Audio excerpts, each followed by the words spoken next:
Dear students, in previous class we studied about Mendeleev's periodic table. Mendeleev's periodic table is very important because Mendeleev ने पहली बार elements को group और period में arrange करने की कोशिश की. He arranged almost 63 एलिमेंट्स, है ना. 63 एलिमेंट्स को उन्होंने अरेंज भी किया, सक्सेसफुली अरेंज किया. और उन्होंने basically chemical properties of elements को ज़्यादा प्रेफरेंस दिया और उसे अरेंज किया. तो इस प्रकार आपने ये भी देखा कि किस प्रकार न्यूटन ने मेंडलीव ने जो लॉ दिया, that is called Mendeleev's periodic law, कि chemical properties, the properties of elements are periodic function of their atomic masses. Properties of elements are periodic function of their atomic masses. मतलब जब elements को atomic mass के ascending order में arrange किया गया जाए तो एक खास इंटरवल के बाद उसकी जो प्रॉपर्टीज होती है वो रिपीट करती है. तो यहाँ तक तो सब कुछ सही है, but still there are many faults, many limitations in this Mendeleev periodic table. तो आज हम लोग डिस्कस करेंगे कि मेंडलीव ने जो अरेंजमेंट किया, जो क्लासिफिकेशन किया, उसमें कहाँ कहाँ खामियां रह गई, कहाँ कहाँ डिमेरिट्स है. तो we will study today the limitations of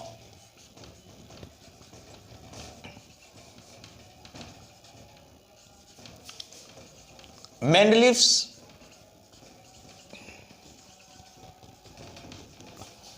periodic table.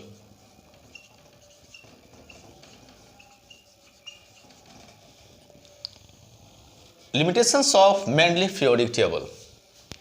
देखो, सबसे पहली जो लिमिटेशन वो है कि अगर मेंडलीव ने ये लॉ दिया और कहा कि अगर असेंडिंग ऑर्डर में अरेंज किया जाए एलिमेंट्स को, किसके असेंडिंग ऑर्डर में? एटॉमिक मास के असेंडिंग ऑर्डर में, तो नेचुरली है कि द सीक्वेंस शुड बी कि एलिमेंट कम मास वाला पहले होगा, ज़्यादा मास वाला बाद में होगा. लेकिन कहीं कहीं उसने इस अपने ही रूल को उन्होंने तोड़ा. जैसे फॉर एग्जांपल आप देखोगे मेंडलीव के पीरियोडिक टेबल में, जो मैंने पिछले वीडियो में आप देखोगे, I have drawn the Mendeleev periodic table, उसमें आप देखोगे कि कोबाल्ट का जो पोजीशन है वो निकल के पहले है. अब देखो कोबाल्ट और nickel.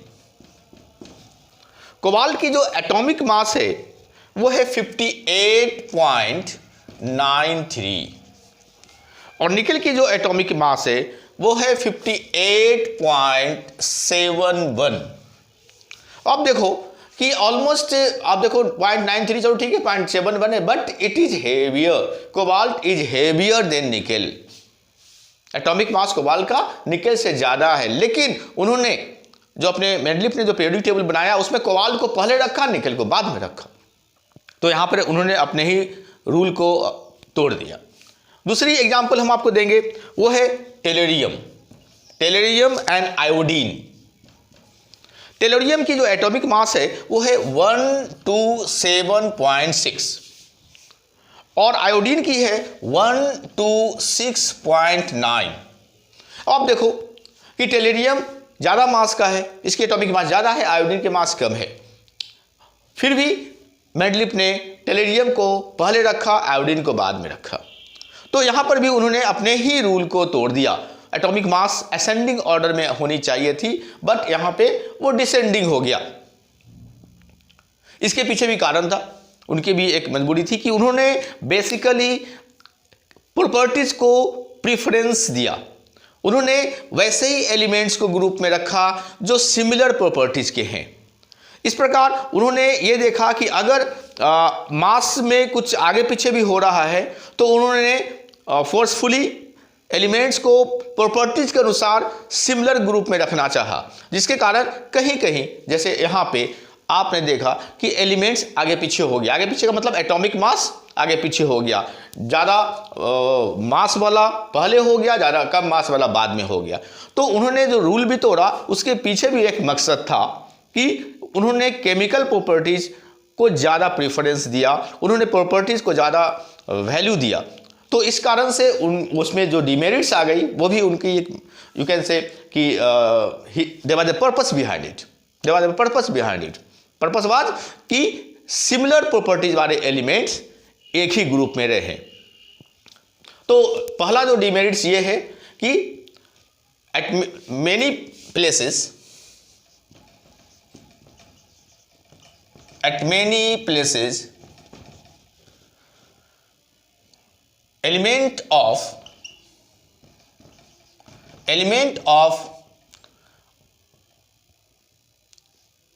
larger atomic mass was placed before lower atomic mass. जो आपने एक एग्जाम्पल यहां देखा।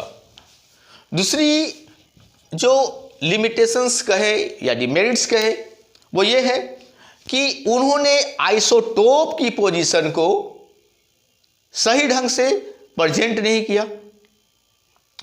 आइसोटोप क्या होता है?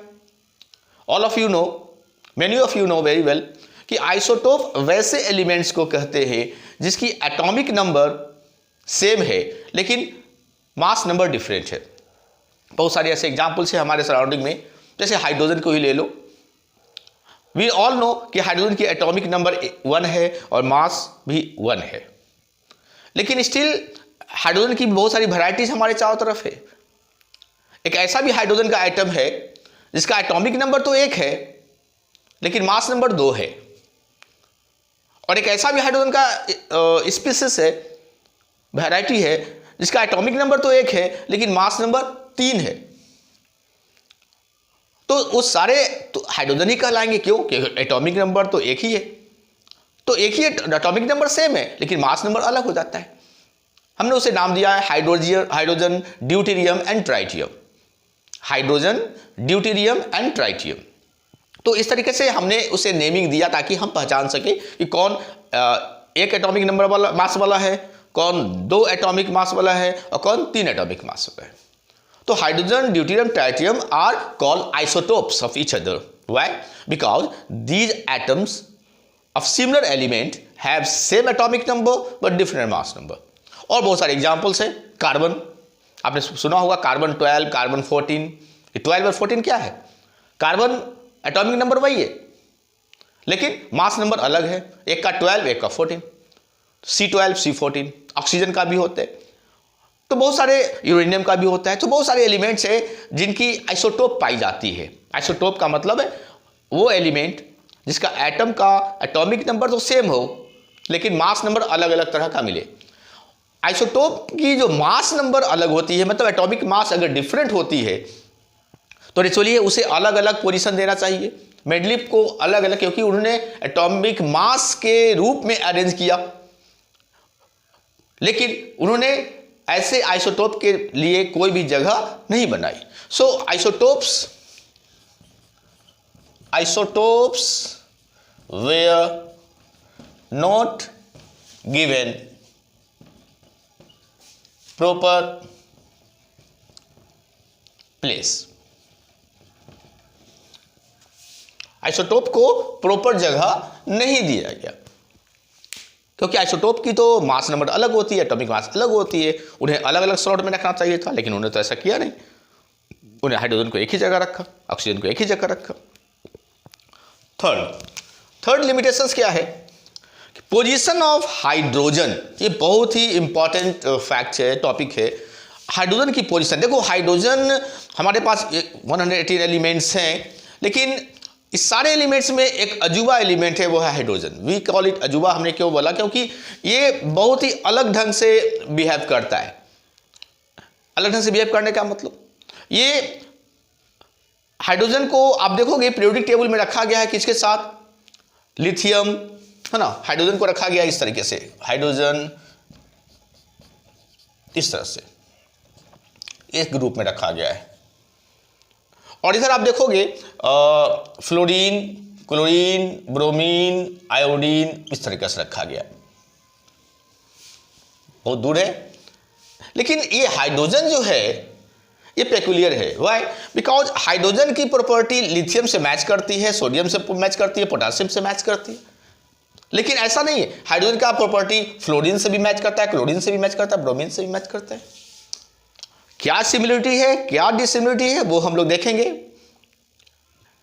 तो ये हाइड्रोजन की जो प्रॉपर्टी है लिथियम से मैच कर, जैसे फॉर एग्जांपल मैं बता रहा हूं कि किस तरह से मैच करता है। देखो, जिस तरीके से Na जो है क्लोरीन के साथ बनाता है, रिएक्ट बनाता है कंपाउंड NaCl, है ना। पोटासियम क्लोरीन के साथ बनाता है KCl, उसी तरह से हाइड्रोजन भी बनाता है HCl।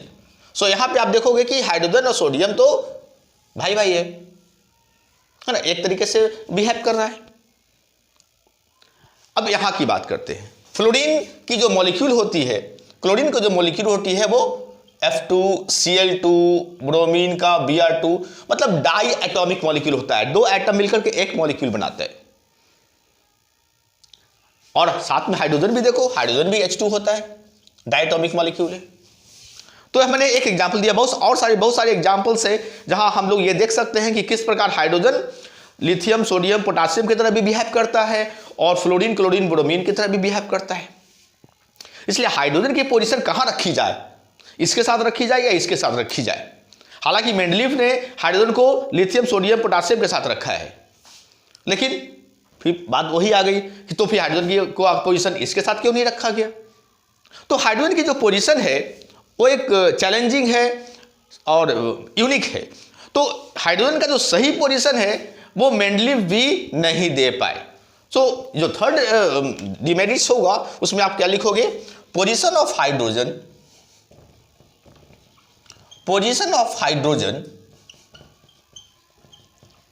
was not adequate, मतलब सही नहीं बैठा, क्योंकि हाइड्रोजन का पोजीशन आपने लिथियम के साथ तो रख दिया, फ्लोरीन, क्लोरीन के साथ भी रख सकते थे, तो ये हाइड्रोजन का पोजीशन सही नहीं दिया गया मेंडलिस पीरियोडिक टेबल में। सो ये तीन मेजर लिमिटेशंस है जो मेंडलिस पीरियोडिक टेबल में पाया गया। अगले क्लास में, अगले वीडियो में आई विल एक्सप्लेन यू कि modern periodic law, modern periodic table आया।